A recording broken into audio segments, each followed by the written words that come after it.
Hi guys, welcome back to my channel. This is Mrs. G. In this video, we are going to be working on part 2 of the Geography 2020 paper 1. Let's get to it.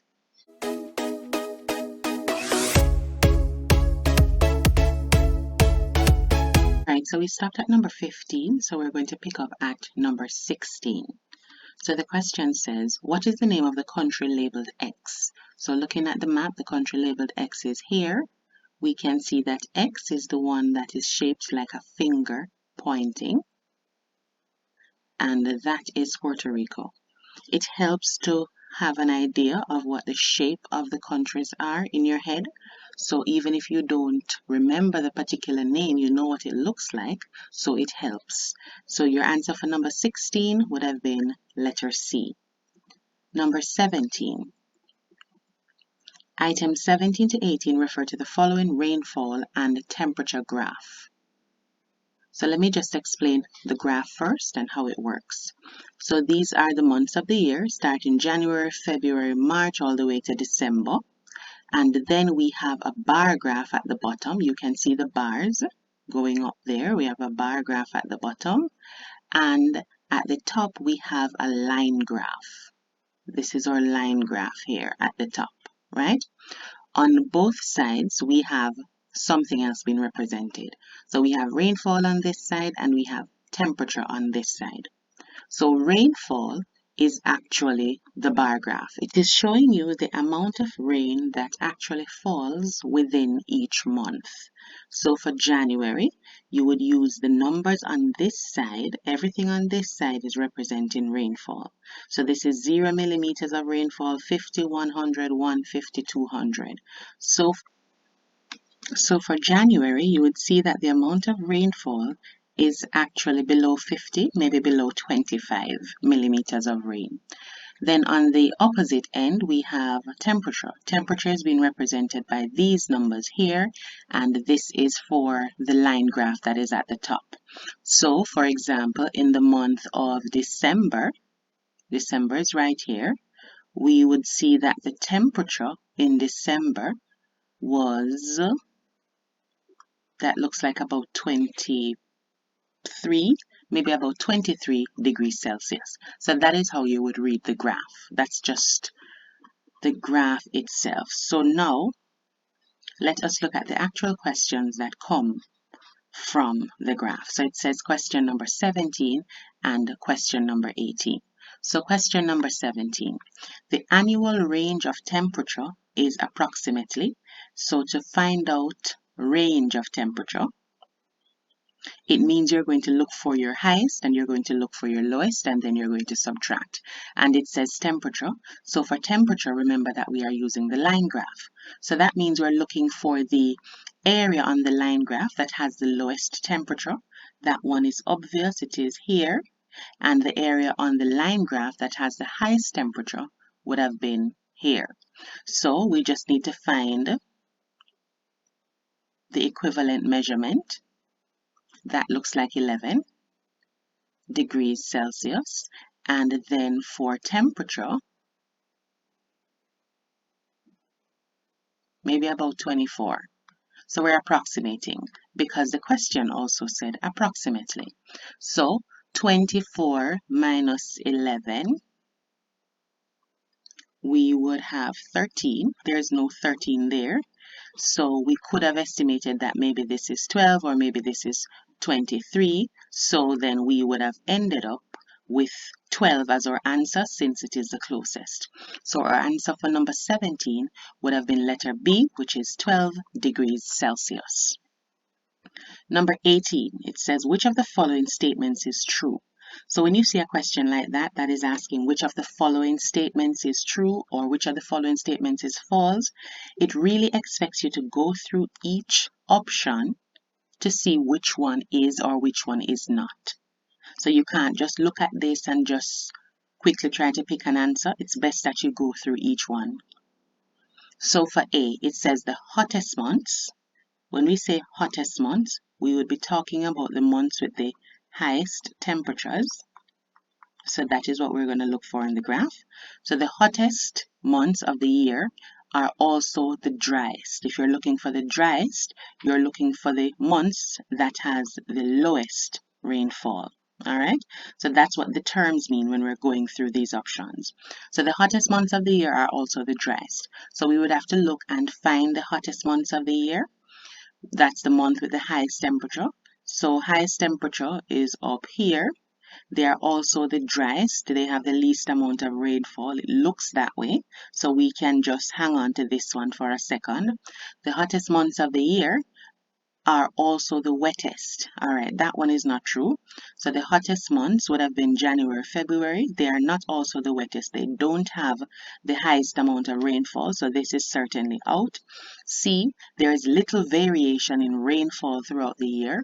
So remember that for rainfall, we're looking at the bar graph, and we can see that there is quite a lot of variation happening there, and then you return to a smaller number.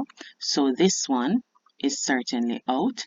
And then letter D, there is little variation in temperature throughout the year. So with this very large dip, we can see that there's a lot of variation. So our answer for number 18 would have been letter A, which says the hottest months of the year are also the driest. Number 19. Items 19 and 20 refer to the following rainfall and temperature graph that shows the mean monthly temperature in degrees Celsius of country P.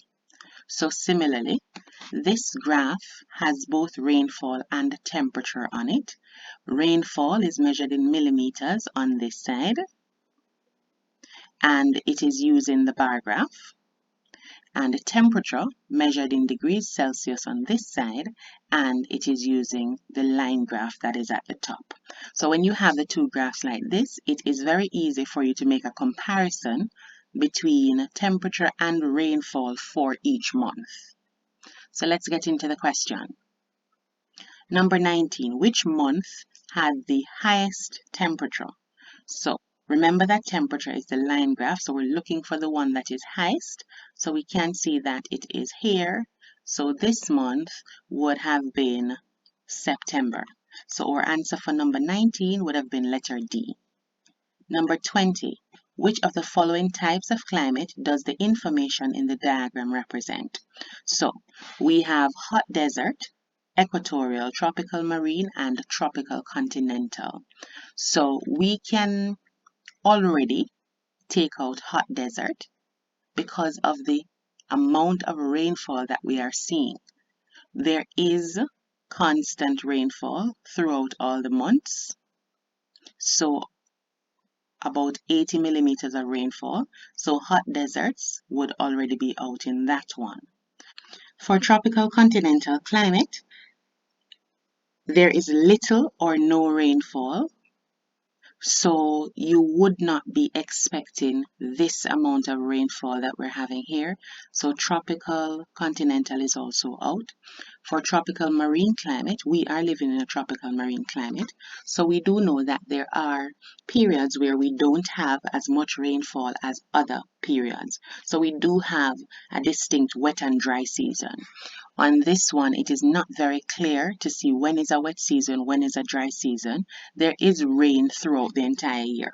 So tropical marine would have also been out.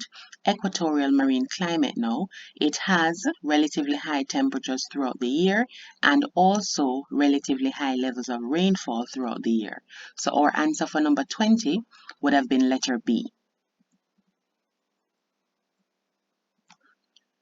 Item 21 is for question number 20, and it refers to the pyramid which shows the population structure of country Q. It says, which of the following statements is true of the population of country Q? So let us just talk about the graph for a little, the pyramid for a little. So I know that pyramids can be confusing for some people, but it is really just two back-to-back bar graphs. So there's a bar graph on this side that is showing us the males. If we were to turn the screen for a second, let me just do that really quickly. All right. Since we turn the screen for a second, you would see that really over the male side, it's just a bar graph. So it is showing us the population here. and then it is showing us the age groups. So for 0 to 4 age group, you can see how much people you have. 5 to 9 age group, how much people you have, and it continues just the same. And if you turn it on the other side, then you would also see that there's a bar graph for females. So it's just a bar graph, just back-to-back bar graphs that is showing male and female on both sides. All right, so which of the following statement is true of the population of country X? So let us look at the population in relation to these options that we're given. It says, letter A, the birth rate is low. All right, so looking for birth rate, we would be looking at the base of the pyramid here to see how it is transcending towards the years before, to see if the birth rate is low. In this particular case, the birth rate is not low. We still have, this is about 37 million females being born and maybe 40 million males being born. The birth rate compared to the other parts of the pyramid may seem as if it is lower, but it is not. If it said that the birth rate is decreasing, then we could say that that one is true. But to say that the birth rate is low, it would not be true. So this one would have been out.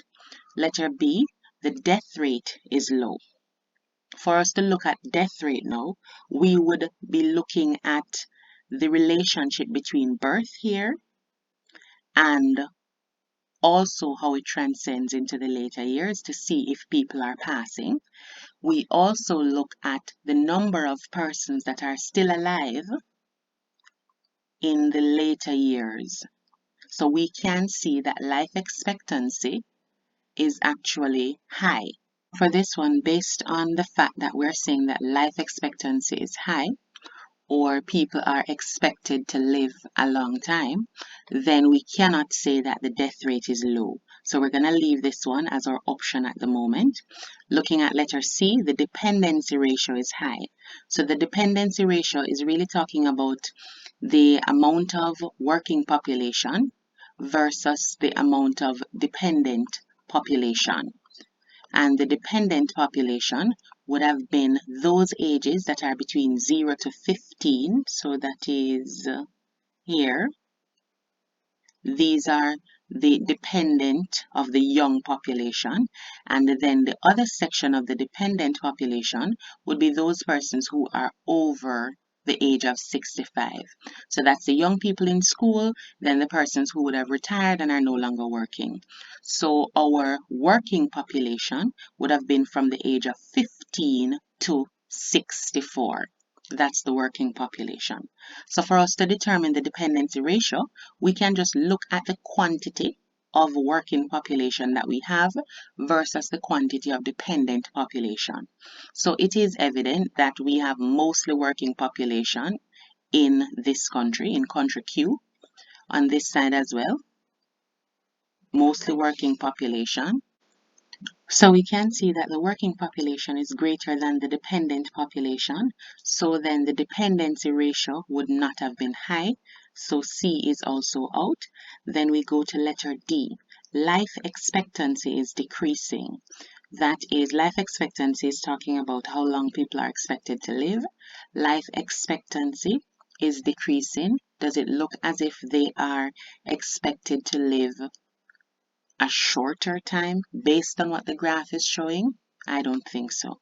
So we are going to go with letter B for number 21. I know that this was a tricky question for the exam, and I know that quite a number of persons came up with several different responses. So if you think that something else is correct and you would like to explain why, please go ahead and do so in the comment section below. Also, please remember to subscribe to the channel, like the video, comment if you would like to see the rest of the paper, and go ahead and watch the first part of the paper. I will put a link. Watch the first part of the paper if you have not watched it as yet. So let's go to number 22. Items 22 refers to the following diagram. The diagram above represents a caldera, lava plateau, volcanic plug, or volcanic dome. Alright, so looking at the diagram alone, we can see that it is a caldera. This is the top of the crater. And then inside, we are seeing the small new vents that have been created. So for 22, our answer is letter A. Number 23, which of the following statements about lines of latitude are true? So latitude means lateral. It doesn't mean lateral, but that's just what we use sometimes to remember it. Lateral means across. So it's easy to remember it that way to differentiate from longitude. So which one is true about lines of latitude? So the first one, lines of latitude meet at the poles. So since we know that is going across, then they do not meet at the poles because we would have had North Pole at top there and South Pole at the bottom, and latitude is going across. So this one is certainly out. Letter B, they are all great circles. No, they're not all great circles. So the great circles are the circles that take the entire size of the globe. So we would have all of the lines of longitude are great circles, but for latitude we have only one great circle, which is the equator. That is for latitude. So they are not all great circles. That one would have been out as well. Letter C, they represent angular distance from the prime meridian. All right, so prime meridian is related to longitude, not latitude. So we already know that this one is out. So that would suggest that the last one is our answer. So let's just look at it. They represent the angular distance north and south of the equator. This one is your answer, but let me explain why. Alright, so I'm going to try to draw a globe that will assist you in understanding what that statement is saying. That's not very straight, but just pretend as if it's nice and lovely, okay? So, they represent the angular distance north and south of the equator. So angular is suggesting angles, and north and south of the equator. So the equator is here, and north and south. So let us look at the other lines that we would have had. Let us just work with those and those, right? So this is our equator. Up here would have been north of the equator, and below here would have been south of the equator. So they're saying that lines of latitude represent angular distance. Let me use another color. So this would have been our first, after the equator, this one would have been our first line of latitude.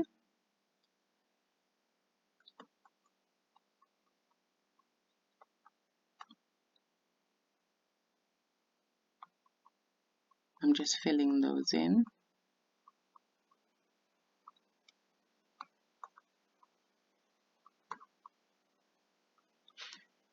And the Arctic Circle. All right. So equator would have been 0 degrees. And we are talking about angles. So we're just using the center here. If we're going here, so this would have been our angle. So this would be 23.5 degrees north of the equator. And if we are going to the Arctic Circle here, this would now be our angle, the entire thing. So this would be 66.5 degrees north of the equator. And the North Pole here would have been 90 degrees because it would now be the entire thing. So where are we? They represent the angular distance north. That's north of the equator being represented there. And then they also represent the angular distance south of the equator. So it would have been a similar situation here, 23.5 degrees south, that way, and then that way. All right, so our answer for number 23 would have been letter D. Number 24, which of the following phrases refers to eastings? So this would have been in the topic of grid references. So easting lines, vertical lines that decrease in value eastwards. No, they increase in value actually, so that would not be your answer. Vertical lines that increase in value towards the east, this is your answer. That is why they're called easting lines, because they increase in value towards the east. Horizontal lines, they're not horizontal lines, so those would have been out. So our answer for number 24 would have been letter B. Number 25, main difference between weathering and erosion relates to the content of the rock, the removal of materials, the temperature of the materials, the slope of the land bearing the rocks. So weathering is the breaking down of rock. There is no movement at all relating to weathering. And erosion now, movement would actually, some amount of movement would actually take place. So for number 25, your answer is actually letter B, which is the removal of materials. Items 26 and 27 refer to the following diagram showing the movement of plates. So the type of plate margin that we're seeing here, well, that is the question. I was just going to explain what is in the diagram. All right, so which of the following plate margins is shown in the diagram? So we have divergent, just like the word suggests, the root word in this, like English language. To diverge means to move away from each other. Transform would have been the plates that are sliding past each other. Converge, to converge means to come together. And then we have conservative, which is similar to transform. So convergent plate margin is taking place in the diagram, that is letter C. You can see here the direction of plate movement. It is showing actually in the key as well. So direction of plate movement, it is showing that the plate is going to this direction. Then you have your subduction zone here where the plate is subducting below. All right. Next question, number 27. The following, the features shown, at R are volcanoes, lava plateau, fold mountains, or block mountains. Features at R, so it is pointing specifically to this, and this. And from the one at the front, you can see where the lava, where the magma is rising towards the surface and is actually inside this one. So we can tell that these are volcanoes. So our answer for number 27 would have been letter A. Number 28, which of the following conditions are reasons for the sparse settling of inland areas of some Caribbean territories? So sparse settling suggests that you have a small number of people. So small number of people. The opposite to that would have been densely populated, showing that you have a lot of persons living in a small area, right? So which of these things would cause us to have a small number of people living in the inland areas of some Caribbean territories? So the options are the interiors are hilly and forested, interiors have no mineral resources, or transport links with the interior are generally poor. So from looking at these, we can look at the ones that we are already sure about. So the first one, the interiors are hilly and forested. Yes, we know that of our Caribbean territories.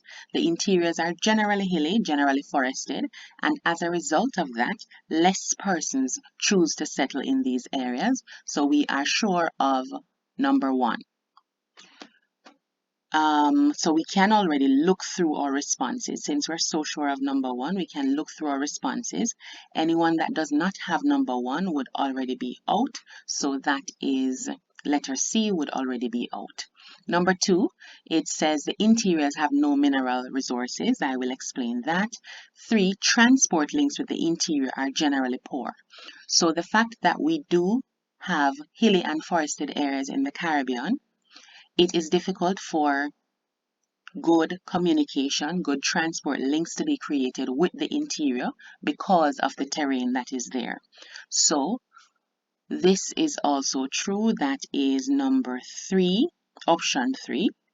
So we're looking for something that has 1 and 3 in it. A does not have 3, so we know that A would also be out. So we are left with letter B and letter D. So 2.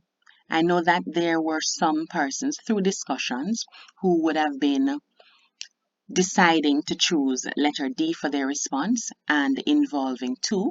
From my perspective though, feel free to tell me what you think in the comment section below.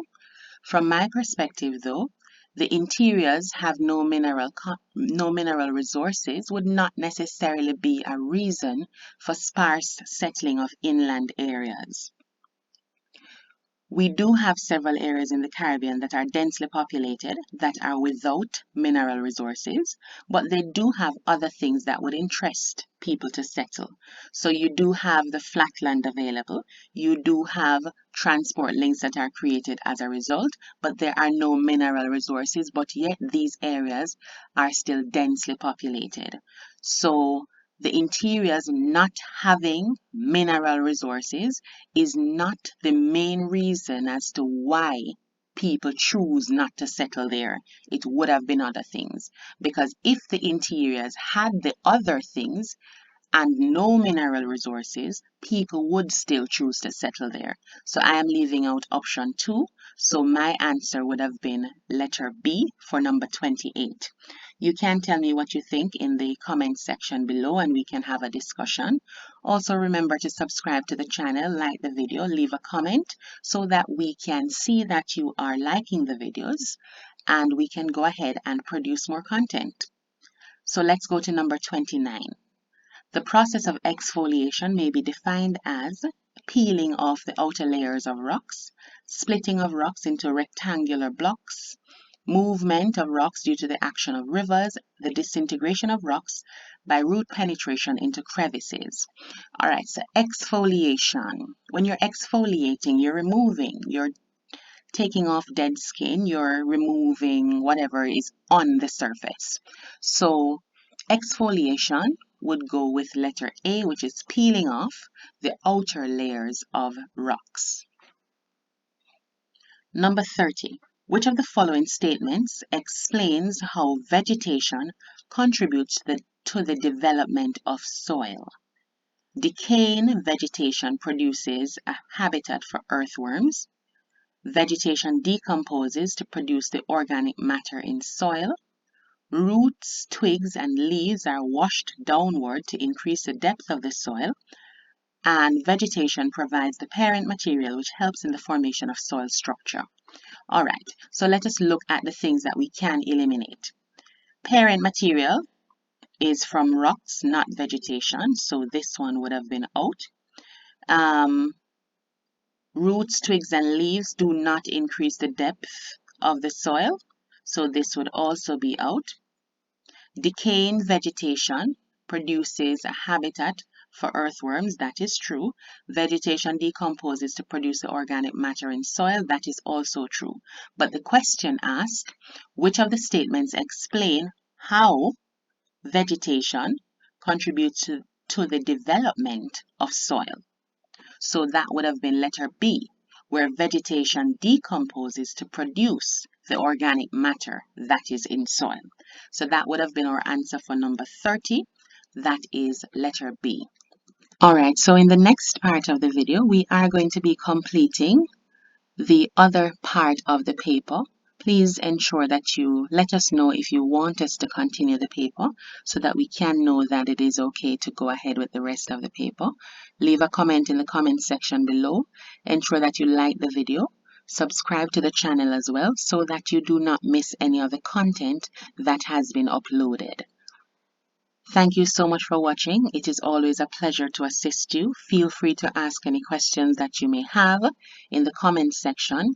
I will be happy to respond to you. Thanks for watching.